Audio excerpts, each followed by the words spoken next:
اعوذ باللہ من الشیطان الرجیم بسم اللہ الرحمن الرحیم۔ اسلام ان آور لائف یہ ایک اسلامی یوٹیوب چینل ہے جس پہ مفتی سجاد حسین قادری صاحب روزانہ درس قرآن پاک ترجمہ اور تفسیر بیان فرماتے ہیں۔ اس چینل کی ویڈیو کو لائک، چینل کو سبسکرائب اور بیل آئیکن کو پریس کر کے اور ویڈیوز کو دیکھ کے آپ اپنی دنیا اور آخرت کو سنوار سکتے ہیں۔ وما لکم لا تقاتلون فی سبیل اللہ والمستضعفین من الرجال والنساء والولدان الذین یقولون ربنا اخرجنا من هذه القرية الظالم اهلها واجعل لنا من لدنك وليا واجعل لنا من لدنك نصيرا۔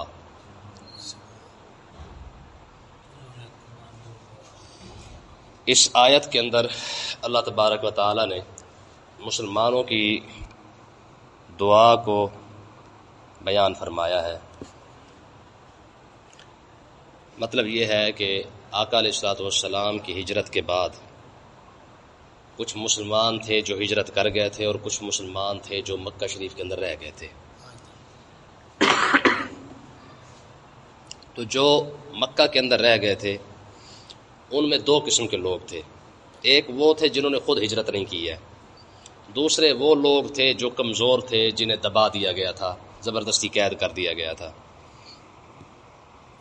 اب جنہوں نے خود ہجرت نہیں کی نا، اس کا انجام یہ ہوا کہ وہ بدر کے اندر کفار کے ساتھ آئے تھے مسلمان، لیکن جب کفار کے ساتھ آئے اور وہ وہاں پر رہ گئے تو کفار کے ساتھ رہنے کی وجہ سے انہوں نے کلمہ چھوڑ دیا تھا اور بدر کے اندر مارے گئے۔ ٹھیک ہے۔ دوسرے وہ مسلمان تھے جو مجبور تھے، جنہیں قید کر دیا گیا تھا، یا غریب تھے یا غلام تھے، یا کسی بھی مجبوری کی وجہ سے وہ مکہ سے نکل نہیں سکتے تھے۔ کفار مکہ نے ان کو جو ہے وہ جکڑا ہوا تھا۔ تو انہوں نے اللہ تبارک و تعالیٰ کی بارگاہ اقدس میں دعا مانگی کہ پروردگار اپنے مہربانی فرما کوئی ایسا بندہ بھیج جو ہمیں یہاں سے نجات دلا سکے، جو ہمیں یہاں سے لے جائے، ہماری کوئی مدد کر دے۔ تو اس دعا کو اللہ تبارک و تعالیٰ نے یہاں پہ بیان فرمایا ہے۔ مکہ کے اندر رہ کر جب کمزور مسلمانوں نے دعا رب سے مانگی تو اللہ تبارک و تعالیٰ نے ان کی دعا کو اور ساتھ ہی مدینہ طیبہ میں رہنے والے مسلمانوں کو جو ہے وہ تنبیہ فرمائی، تو اس کی دعا کا بھی ساتھ ذکر فرما دیا۔ فرمایا وَمَا لَكُمْ لَا تُقَاتِلُونَ فِي سَبِيلِ اللَّهِ، فرمایا کہ اے مسلمانوں تمہیں کیا ہو گیا ہے کہ تم اللہ کی راہ میں لڑتے کیوں نہیں ہو؟ ٹھیک ہے، اللہ کی راہ میں لڑتے کیوں نہیں ہو؟ وَالْمُسْتَضْعَفِينَ مِنَ الرِّجَالِ وَالنِّسَاءِ وَالْوِلْدَانِ، کمزور لوگوں کی مدد کیوں نہیں کرتے، مردوں میں سے ہوں چاہے عورتوں میں سے ہوں یا بچوں میں سے ہوں۔ فرمایا جو مکہ کے اندر کمزور لوگ موجود ہیں ان کو بچانے کے لیے، ان کی عزت کی حفاظت کے لیے، ان کی مال کی، ان کی آبرو کی حفاظت کے لیے تم جہاد کیوں نہیں کرتے، تم جنگ کیوں نہیں کرتے ہو؟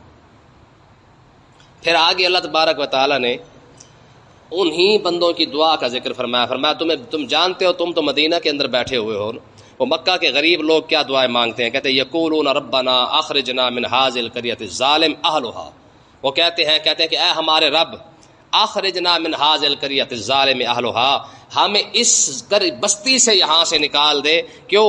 کیونکہ الظالم اهلها، اس بستی کے رہنے والے بڑے ظالم ہیں، اس بستی کے رہنے والے بڑے ظالم ہیں، تو ہمیں یہاں سے نکال دے۔ وَاجْعَلْ لَنَا مِن لَّدُنْكَ وَلِيًّا، اور ایک تو ہمیں اپنی طرف سے کوئی ولی عطا فرما، یعنی جو مدد کرے ہماری، اور ساتھی ایسا عطا فرما۔ وَاجْعَلْ لَنَا مِن لَّدُنْكَ نَصِيرًا، اور پروردگار ہمیں اپنے طرف سے کوئی مدد کرنے والا بھی عطا فرما دے۔ تو یہ اس آیت کا سادہ سا ترجمہ ہے۔ اب ذرا دیکھیں اس مسئلے کو سمجھیں۔ یہاں پہ مکہ کے اندر غریبوں نے رہ کر دعا مانگی تھی کہ پروردگار ہمیں یہاں سے نکال۔ کیا وجہ؟ حالانکہ وہ ان کا رہنے کا، ان کا گھر وہاں پہ تھا، ان کی جو کاروبار وہیں پہ تھے، ان کی آل اولاد، ان کے رشتہ دار، ان کا سب کچھ وہاں پہ تھا۔ جب کفار مکہ نے ان کو گھیر لیا اور انہیں اجازت نہیں دی وہاں سے نکلنے کی، تب انہوں نے یہ دعا مانگی۔ کس وجہ سے مانگی؟ کہ پروردگار ہم یہاں سے اس لیے نکلنا چاہتے ہیں کہ تاکہ ہمارا ایمان محفوظ رہ جائے۔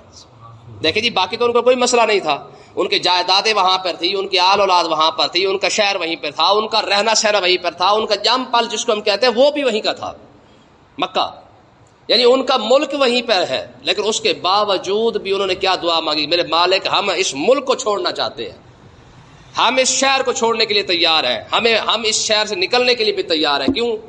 اس وجہ سے کہ ہمارا ایمان بچ جائے، حالانکہ ان کے گھر وہیں پر تھے۔ ان کا شہر وہیں تھا، ان کا جو کہہ رہے ان کی پیدائش وہیں پر تھی، ان کا خاندان وہیں پر تھا، لیکن اس کے باوجود کیونکہ خود آ نہیں سکتے تھے، کفار مکہ نے ان کو گھیر کے رکھا ہوا تھا، پروردگار ہم یہاں سے نہیں نکل سکتے ہیں، تو اس کا مطلب یہ ہے کہ اگر بندہ اپنے ایمان کو بچانے کی خاطر اگر گھر بھی چھوڑنا پڑے تو بندہ چھوڑ دے، تو یہ سودا بالکل سستا سودا ہے، یہ مہنگا سودا نہیں ہے۔ آج لوگ کہتے ہیں نا یار، اب دیکھیں اب دوسری بات، انہوں نے مکہ کے اندر بیٹھ کے دعا مانگی، اللہ تعالیٰ نے مدینے والوں کو حکم فرمایا کہ تم اپنے بھائیوں کی مدد کیوں نہیں کرتے ہو؟ وَمَا لَكُمْ لَا تُقَاتِلُونَ فِي سَبِيلِ اللَّهِ، فرمایا تم اللہ کے راستے میں لڑتے کیوں نہیں ہو؟ کس لیے؟ وَالْمُسْتَضْعَفِينَ مِنَ الرِّجَالِ وَالنِّسَاءِ وَالْوِلْدَانِ، فرمایا وہ جو بچے مکے کے اندر رو رہے ہیں تم ان کی مدد کرنے کیوں نہیں جاتے؟ والولدان کہتے بچوں کو، النساء عورتوں کو، اور الرجال مردوں کو۔ کون؟ المستضعفین جو کمزور ہیں۔ میں جو کمزور مرد وہاں پہ رو رہے ہیں ان کی مدد کیوں نہیں کرتے؟ وہ جو عورتیں وہاں پہ رو رہی ہیں دعائیں مانگ رہی ہیں، وہ جو بچے وہاں پہ رو رہے ہیں ان کی مدد کے لیے کیوں نہیں نکلتے ہو؟ آج بتائے نا کہ آج مسلمان نہیں رو رہے، کل مکے کا مسلمان روئے تو قرآن کی آیت نازل ہو جائے مدینے والوں پر، اور آج فلسطین کا مسلمان روئے، عراق کا مسلمان روئے، لیبیا کا مسلمان روئے، برما کے مسلمان روتے رہے۔ آج تو کیونکہ وہ برمی ہیں، وہ عراقی ہیں، وہ شامی ہیں، وہ سارے ہیں، ہم کیونکہ پاکستانی ہیں۔ آج مسلمانوں پر جہاد فرض نہیں ہے، وہ کہتے ہیں نہیں جی وہ تو اسلام کا جو کوئی حاکم ہوتا ہے وہ اعلان کرتا ہے، اور تمہارے حاکموں نے کون سے؟ وہ تو پہلے غلام ہے۔ سوال ہی پیدا نہیں ہوتا یہاں کس نے اعلان کرنا ہے؟ فلسطین کے اندر تو نام لے لے کے پاکستان کا کہا گیا کہ ہماری مدد کے لیے آ جاؤ، لیکن کیونکہ پاکستانی پھر پاکستانی جو ہے یہ بنگلہ دیش، انہوں نے سیدھے سیدھے لفظوں کے اندر کہا تھا، انہوں نے کہا ہمیں ہندو وارے کھاتا ہے لیکن ہمیں مسلمان وارے نہیں کھاتا، انہوں نے سیدھے سیدھے لفظوں کے اندر کہا تھا۔ آپ دور نہ جائے، بنگلہ دیش تو چلو بارڈر بن چکا ہے نا، سندھ کے اندر چلے جائے، بلوچستان کے اندر چلے جائے، وہاں پہ ہندو بیٹھے ہوئے ہیں، بیٹھے ہیں نا، ہمیں ان سے غرض بھی نہیں ہے، ٹھیک ہے بیٹھے رہے، لیکن سندھی کو وہاں کا ہندو وارے کھاتا ہے، پنجاب کا مسلمان وارے نہیں کھاتا، نہیں مارے جاتے، یہ پنجابی ہے۔ میں نے پہلے بھی آپ کو مثال دی تھی کہ افغانستان اور پاکستان کے میچ کے اندر صرف ہار جیت ہوئی ہے، حالانکہ صرف خالی کھیل ہے۔ افغانیوں نے پورے اسٹیڈیم کا تماشا بنا اور پاکستانی جتنے کھڑے تھے وہاں پہ سب کو مارا ہے، اور سب سے گھٹیا ترین نعرہ جو مسلمانوں کو دیا گیا وہ ہے سب سے پہلے پاکستان، سب سے پہلے ہندوستان، سب سے پہلے عراق، سب سے پہلے فلسطین، سب سے پہلے شام۔ ٹھیک ہے جی، مسلمان کہاں ہے؟ سب سے پہلے اسلام جو تھا وہ کہاں گیا؟ اور اسی نعرے کی وجہ سے یہ جو سب سے پہلے ملک جو کہا گیا نا، اسی کی وجہ سے جو ہے وہ آپ جانتے ہیں، آپ حیران ہو جائیں گے کہ جو سلطنت عثمانیہ وہ ٹوٹی ہے۔ عربوں کو کہا گیا کہ تمہارے اوپر ترکی حکمران ہے، تم عربی ہو، اسلام تم سے پھیلا ہے، ٹھیک ہے، ترکی آ کر تمہارے اوپر حکومت کر رہے ہیں۔ مغلوں کو یہ جب مغل آ کے بادشاہ بن کے بیٹھے تو ان کو بھی یہی کہا گیا کہ تمہارے اوپر تو جناب مغل آ کے بیٹھ گئے۔ نتیجہ کیا نکلا کہ انہوں نے ایسے ہمفرے، یہ امریکہ کا جاسوس تھا، آپ ذرا اس کے اعترافات پڑھ کے دیکھو، انہوں نے پوری کتاب لکھی باقاعدہ اس پر، ٹھیک ہے۔ ہمفرے نے کہا، اس نے کہا میں نے سب سے پہلے آ کر جو ہے وہ عراق کے اندر بندے ڈھونڈے ہیں، پھر اس کے بعد عرب کے اندر گیا ہوں، وہاں پہ جا کے میں نے بندے ڈھونڈے ہیں۔ وہ کہتے ہیں پہلے میں ایک بندے کے پاس گیا، درخان تھا، کہتے ہیں میں نے کوشش کی کہ اس کو جا کے برگلاؤں، کیونکہ یہ امریکہ کا جاسوس تھا ہمفرے، ٹھیک ہے۔ یہ کہتا ہے میں ایک درخان کے پاس گیا، بابے کے پاس، بابا نا میں نے اس کو دیکھا، میں نے بڑی کوشش کی، کئی سال میں اس کے ساتھ رہا، لیکن جب میں نے دیکھا، میں نے کہا بابا جب بھی آقا علیہ الصلوۃ والسلام کا نام پاک آتا ہے پہلے وضو کرتا ہے، بعد میں کھڑا ہو جاتا ہے۔ ہمفرے کیا کہہ رہے، میں نے کہا یہاں دال نہیں گلتی، جس کے اندر اپنے نبی کا ادب اور احترام اتنا ہے یہ میرے داؤ میں نہیں آئے گا۔ اس نے پھر جا کے جناب وہ محمد بن عبد الوہاب نجدی کو ڈھونڈا، اس کو جا کے اس نے جو ہے وہ اپنے خیالات کا اظہار کیا اور ان کے ساتھ اپنے ساتھ ملایا، یہ عبد الوہاب نجدی کو، محمد بن عبد الوہاب نجدی کو اپنے ساتھ ملایا، اور سب سے پہلا یہ محمد بن عبد الوہاب نجدی تھا جس نے کہا تھا، اس نے کہا اس ٹائم سب سے بڑا بت جو ہے گنبد خضرا ہے۔ مزارات کو ایسے تھوڑی گرایا گیا ہے، ایسے مزارات کو شرک کہا گیا ہے۔ سب سے پہلے مزارات کو شرک کہنے والا یہ محمد بن عبد الوہاب نجدی تھا، اور اس نے کہا تھا، اس نے کہا آقا علیہ الصلوۃ والسلام کے گنبد کے پاک کے بارے میں کہا سب سے بڑا بت یہ ہے۔ سمجھ آئی نا؟ تو نتیجہ کیا نکلا کہ جب ترکی آئے مسلمان حکمران بن کے بیٹھے تو عربوں کو سب سے پہلی جو گولی کھلائی گئی ہے نا وہ یہی کھلائی گئی کہ تم عربی ہو، تمہارے اوپر ترکی آ کے مسلمان بن کے بیٹھا ہوا ہے، اس اپنا حاکم بن کے بیٹھا ہوا ہے۔ اور سعود آئے اور انہوں نے آ کے پھر کیا کیا، انہوں نے پھر مسجد نبوی کے اندر جو ہے وہ مسجد نبوی کے امام کو ذبح کر ڈالا. تو یہ تو پوری تاریخ ہے، آپ پڑھ کے دیکھیں. بات سمجھیے کہ نہیں آئی ہے؟ تو اس کا مطلب یہ ہے کہ یہ سب سے بڑی جو خدا کی قسم مسلمانوں کے ساتھ جو سب سے بڑا دھوکہ ہوا ہے یہ وطن کا ہی ہوا ہے. علامہ اقبال رحمۃ اللہ علیہ کا شعر ہے نا، آپ فرماتے ہیں ان تازہ خداؤں میں بڑا سب سے وطن ہے. آپ جتنے بڑے بڑے خدا دیکھیں گے نا جو خدا بن کے بیٹھے ہوئے ہیں، بس سب سے بڑا خدا جو مسلمان کو پیش کیا گیا نا کہ جناب تیرے لیے سب سے بڑی چیز کیا ہے، وہ کیا ہے؟ وہ ملک ہے. آج دیکھ لے نا، جب بھی بات آتی سب سے پہلے پاکستان، سب سے پہلے ملک، سب سے پہلے سرحد، سب سے پہلے یہ، سب سے پہلے وہ. ٹھیک ہے، حالانکہ اسی نظریے کو اسلام نے پہلے بیان کر دیا ہے کہ اپنی سرحدوں کی حفاظت کرو، اللہ تعالیٰ تمہیں اس کا اجر عطا فرمائے گا. لیکن سرحد کی حفاظت کرنے کے لیے پاکستانی بن کے کھڑا نہ ہو، اسلام کا مسلمان بن کے کھڑا ہو کہ میں مسلمان بن کے جناب والا سرحد کی حفاظت کر رہا ہوں، میرے ملک کے اندر مسلمان سو رہے یا آرام کرتے رہے یا عبادت کرتے رہے. بات تو وہی ہے، ہوا کے اور اذان کے فرق ہے نا. بجائے ملک کی حفاظت کرنے کے تو مسلمانوں کی حفاظت کرنا. یہ سمجھ کے کھڑا ہو کہ میں اسلام کا مجاہد بن کے کھڑا ہوا ہوں. یا ایھا الذین آمنوا اصبروا صابروا ورابطوا واتقوا اللہ لعلکم تفلحون. ٹھیک ہے، تو یہ یاد رکھیں، یہ ایک بہت بڑا مسئلہ ہے جس کو اللہ تبارک و تعالیٰ نے یہاں بیان فرمایا ہے. مکہ والوں نے بھی یہی دعا مانگی تھی کہ پروردگار ہمیں وطن نہیں چاہیے، ہمیں ایمان چاہیے، اپنا بندہ بھیج تاکہ ہم یہاں سے نکل کر اپنے ایمان کو بچا سکیں. انہوں نے ایمان کی خاطر اپنے یار ملک کو چھوڑنے کے لیے تیار، اپنے جناب والا رشتہ داروں کو چھوڑنے کے لیے تیار، اپنے کاروبار کو چھوڑنے کے لیے تیار. ایسے نہیں رب نے ان کی تعریفیں کی ہیں. تو آج انہی کے ماننے والے اپنی یاری چھوڑنے کے لیے تیار نہیں ہوتے، اپنا محلہ چھوڑنے کے لیے تیار نہیں ہوتے. چھوڑنا بات کا مسئلہ ہے، صرف تعلقات توڑنے کے لیے تیار نہیں ہوتے. یار یہ اسلام کا مخالف ہے، آج کے بعد میرا اس کے ساتھ کوئی تعلق نہیں ہے. کبھی ایسا ہوا ہے؟ سوال ہی پہ نہیں، پھر محلہ اکٹھا رہنا ہوتا نا. پھر ٹھیک ہے نا جی، پھر ہمیں ایک جگہ رہنا ہوتا ہے، پھر کیا کریں جی. تو آج بتائیں آج کا مسلمان کی مجبوری کیا کرے جی؟ ہم نے اکٹھے تو رہنا ہے. کیوں اکٹھے رہنا ہے بھائی؟ ہاں کم سے کم ایمان کا اور کفر کا معیار یہی تو ہونا چاہیے نا کہ کم سے کم اگر کوئی شخص ایمان کے ساتھ ہے تو اس کے ساتھ دوستی رکھ. یہ قرآن مجید نے کیوں چار بیان کیے تھے؟ میں یاری لگانے کے یہ چار جگہ ہے. کون کون سے؟ انعم اللہ علیہ من النبیین والصدیقین والشہداء والصالحین. یہ پچھلے سبق کے اندر پڑھ کے آئے نا. میں یہ چار بندے جن کے ساتھ یاری لگا، کیوں؟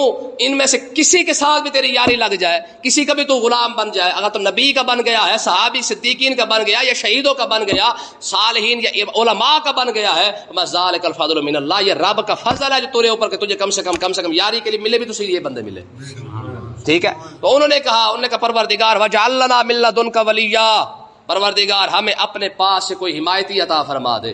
کوئی تو ایسا بندہ ہو جو ہماری حمایت کے لیے کھڑا ہو جائے، کوئی تو ایسا بندہ ہو جو ہماری بات بھی کرنا شروع کر دے. ٹھیک ہے، پھر آقا علیہ الصلوۃ والسلام نکلے کہ نہیں نکلے؟ آج برما روتا رہا ہے، نسل کشی کی گئی مسلمانوں کی، نسل کشی، خاندان کے خاندان مٹا دیے گئے. کوئی بولا؟ ٹھیک ہے، فلسطین، مسجد اقصی، بیت المقدس، قبلہ اول، سارے احترام ہونے کے باوجود یہودی وہاں پہ ہر ماہ رمضان کے اندر جناب والا چھیڑ چھاڑ کر کے مسلمانوں کو چیک کرتا رہتا ہے. کوئی ایک ملک بھی مولا ہے؟ 55 اسلامی ملک کہاں گئے؟ یہ تو قیامت کے دن پتہ چلے گا نا. فلسطین کے ایک بچی نے نا یہ ایک خط لکھا تھا. اس نے کہا میں خط کیا لکھا تھا، بلکہ اس نے روتے روتے یہ ایک بات کی تھی. اس نے کہا میں جب رب کی بارگاہ اقدس میں پیش ہوں گا میں مسلمانوں کی بات ضرور کروں گا. پروردگار تیرے ماننے والے اربوں کے اندر، کروڑوں کے اندر موجود تھے، پر ہمیں چھڑوانے کوئی بھی نہیں آیا ہے. سمجھے نا؟ یہ شام کی دیواروں کے اوپر لکھا ہوا ہے، بچیوں نے لکھا تھا. انہوں نے کہا آپ عمر کوئی نہیں آئے گا. کہاں گئے ایٹم بم؟ کہاں گئے جناب بڑے بڑے اسلحے؟ کہاں گئے بڑے بڑے دعوے؟ کہاں گئے عشق رسول؟ ٹھیک ہے جی، کوئی ایک بندہ بھی مسلمانوں کی مدد کرنے کے لیے تیار نہیں ہے. وجہ کیونکہ ہمارے اوپر سرحدی پہرا لگا ہوا ہے کہ جناب یہ تو پاکستانی ہے، یہ تو ہندوستانی ہے. یہی سب سے بڑی تو کفار کی سب سے بڑی جو ہے وہ سازش تھی کہ یہ جب تک یہ مسلمان بن کے رہیں گے ہمیں اوپر نہیں آنے دیں گے. ہاں سب سے پہلے ان کے دماغ کے اندر گند یہ ڈال دو کہ بھائی سب سے پہلے ملک ہے، سب سے پہلے جناب وطن ہے. آج دیکھ لیں کروڑوں روپیہ لگتا ہے ایک گانا تیار ہوتا ہے آرمی پر، ملک پر، ہوتا کہ نہیں ہوتا؟ آپ سنتے ملی نغمے، کتنا کروڑوں روپے لگ جاتا ہے. کیا خیال ہے یار کسی کی ماں مری پڑی ہو اور اس کو کہے وہ یار اس کے اوپر گانا بنا دے، عقل مانتی ہے؟ 47 کے اندر جو کچھ ہماری ماؤں کے ساتھ، بہنوں کے ساتھ، بڑوں کے ساتھ، بزرگوں کے ساتھ ہوا ہے، اس کے مقابلے کے اندر 2-4 گانے بنا کے کروڑوں روپے لگا کے جناب 47 کو گانے بھی چل رہے ہیں اور جھنڈے بھی لہرائے جا رہے ہیں. یار کہاں ہماری سوچ چلی گئی ہے؟ حالانکہ دیکھیں نا، یہ وہ چیزیں تھیں جس دن بچوں کو بتانے کی ضرورت تھی کہ میاں اس دن ہمارے بزرگوں نے قربانی دی تھی. کیوں دی تھی؟ کہ ہمیں ایسی جگہ مل جائے جہاں پہ ہم آزاد ہو کر اللہ کی بارگاہ اقدس میں سجدہ کر سکیں. اس لیے ملک لیا تھا نا. تو آج نتیجہ کیا نکلا؟ جس ملک کو سجدے کی خاطر لیا تھا، جس دن ملا تھا کہ پروردگار آج جو ہے وہ 47 کا دن ہے، 14 اگست کا دن ہے، آج ہمیں سجدہ کرنے کے لیے جگہ مل چکی ہے، آج قوم اسی دن کو ناچ کے ٹاپ کے جناب اللہ سلنسر نکال کے ڈاں ڈاں کر کے نکل جاتی ہے. کیا ہے جی؟ ملک منایا جا رہا ہے جی، 14 اگست 1947 منایا جا رہا ہے. جو دن سجدہ کرنے کا دن تھا وہ ہم نے فنکشن کے اندر گزار دیے. سکولوں کے اندر چلے جائے ڈانس ہو رہا ہے، کالجوں کے اندر چلے جائے اس سے بڑا ڈانس ہو رہا ہے، یونیورسٹی تو پھر ویسی یونیورسٹی حاجیوں کی جناب اللہ مرکز ہے. اللہ تبارک و تعالیٰ نے ارشاد فرمایا الذین یقاتلون فی سبیل اللہ، وہ لوگ جو ایمان، الذین آمنوا یقاتلون فی سبیل اللہ، وہ لوگ جو ایمان لائے اور اللہ کے راستے میں لڑتے رہے. اور والذین کفروا یقاتلون فی سبیل الطاغوت، اور وہ لوگ جنہوں نے کفر کیا اور شیطان کے راستے میں لڑتے رہے. یعنی ایک دو گروہ یہاں پہ بیان کیے جا رہے ہیں. ایک وہ ہے جو اللہ کی راہ میں لڑنے والا ہے، دوسرا وہ ہے جو شیطان کے راستے میں لڑنے والا ہے. ایک وہ ہے جو رب کے نام کو بلند کرنا چاہتا ہے، دوسرا وہ ہے جو شیطان کی راہ ہموار کرنا چاہتا ہے. تو آج دیکھ لیں مسلمانوں کے اندر یہ لڑائی چل نہیں رہی. میں نے کل بھی آپ کو بتایا تھا کہ میڈیا کو دیکھ لیں، فیس بک ہر کسی کا ہے، واٹس ایپ ہر کسی کا ہے، پیج ہر کسی کے بنے ہوئے ہیں. نصیبوں کی بات ہے، کوئی اسی واٹس ایپ کو دین کے لیے استعمال کر رہا ہے، کوئی اسی واٹس ایپ کو گانوں کے لیے استعمال کر رہا ہے. کسی نے اپنی آئی ڈی پر جناب اعلیٰ ویڈیو لگائی ہوئی ہے جس پہ گانے چل رہے ہیں، کسی پر فلمیں آ رہی ہیں، کسی پہ جناب اعلیٰ کچھ آ رہا ہے. اور کوئی ایسی آئیڈیا بھی آپ کو مل جاتی ہے جہاں پہ جناب اعلیٰ قرآن آ رہا ہے، حدیث آ رہا ہے، وہاں پہ تقریریں آ رہی ہیں. نصیبوں کی بات ہے، جنگ چل رہی ہے. الذین آمنوا یقاتلون فی سبیل اللہ، وہ خوش نصیب لوگ جنہوں نے اپنے سوشل میڈیا کو اسلام کے لیے استعمال کر رہے ہیں. والذین کفروا یقاتلون فی سبیل الطاغوت، اور کچھ ایسے بد نصیب ہے جنہوں نے شیطان کے راستے کے لیے سوشل میڈیا کو استعمال کرنا شروع کر دیا. جنگ تو دونوں طرف سے ہو رہی ہے. اللہ تبارک و تعالی نے فرمایا فقاتلوا اولیاء الشیطان، شیطان کے ولیوں کے ساتھ لڑتے رہو. اس کا مطلب یہ ہے کہ ولی 2 قسم کے ہوتے ہیں، ایک ولی الرحمن ہوتا ہے، ایک ولی الشیطان ہوتا ہے. ایک رحمان کا ولی ہے، ٹھیک ہے جی، یعنی اللہ تعالیٰ کا ولی ہے جو اللہ تبارک و تعالیٰ تک پہنچا دیتا ہے. دوسرا شیطان کا ولی ہے. ولی کا مطلب ساتھی بھی ہوتا ہے نا. یعنی ایک وہ ولی ہے جو تمہیں رب کا رستہ دکھا رہا ہے، ایک وہ ولی ہے تمہارا جو تمہیں شیطان کے رستے پر لگا رہا ہے. ٹھیک ہے، تو اب دونوں میں سے یہ تو بندے کا انتخاب ہے نا، وہ کیا کرنا چاہتا ہے. اللہ تبارک و تعالیٰ نے آگے ارشاد فرمایا ان کید الشیطان کان ضعیفا، شیطان کا مکر جو ہے وہ بڑا کمزور ہے. قرآن پاک کے اندر 2 مکر بیان کیے گئے ہیں، ایک شیطان کا مکر بیان کیا گیا ہے، دوسرا عورت کا مکر بیان کیا گیا ہے. اور دونوں کے بارے میں فرمایا کہ شیطان کے بارے میں فرمایا ان کید الشیطان کان ضعیفا، شیطان کا مکر بڑا کمزور ہے. اور عورت کے بارے میں فرمایا ان کیدکن عظیم، عورت کا مکر بہت بڑا ہے. کیوں؟ کیونکہ شیطان کا مکر کبھی کبھی سمجھ میں آ جاتا ہے، بندہ بچ جاتا ہے. دیکھا نا جی، شیطان کہتا ہے نماز نہ پڑھ، کیوں؟ کیونکہ فلانا کام رہ گیا، فلانا کام رہ گیا، فلانا کام رہ گیا. بندے کے دماغ کے اندر آ جاتا ہے کہ یہ شیطان کروا رہا ہے. آج روزہ نہ رکھ، زکات نہ دے، صدقہ نہ دے، خیرات نہ کر، پیسے کم ہو جائیں گے. بندے کے دل میں آ ضرور جاتی کہ یار یہ شیطان کی بات ہے.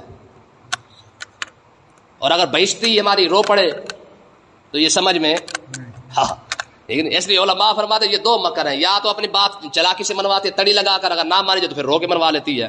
تو اس شیخ سعدی فرماتے کہ جو رونے والا جو اس کا ہتھیار ہے عورت کا، یہ ظالم ترین ہتھیار ہے، مہلک ترین، ایٹم بم سے بھی ذرا مہلک ہے.